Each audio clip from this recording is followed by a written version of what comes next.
Very, very, very caring, very loving. Hindi niya kami pinabayaan. Very disciplined. She was a disciplinarian.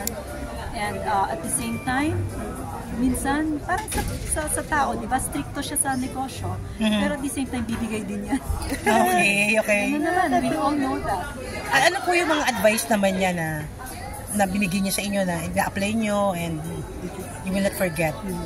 Ano naman kasi she doesn't have to say much because it's really more the way that she brought us up.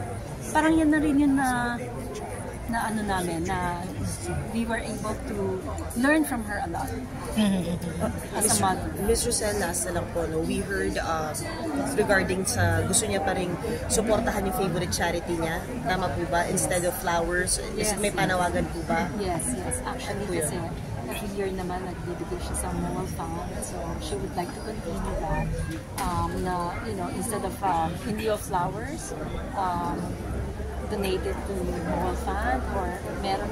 And our brothers and sisters also talk about giving to Cancer Society because she was a cancer,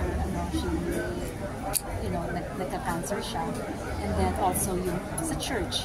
Okay. Ang dami niyang tinulungan din yung mga seminarians. Oh, wow. Thank you so much. Salamat po, ma'am. Thank you, ma'am.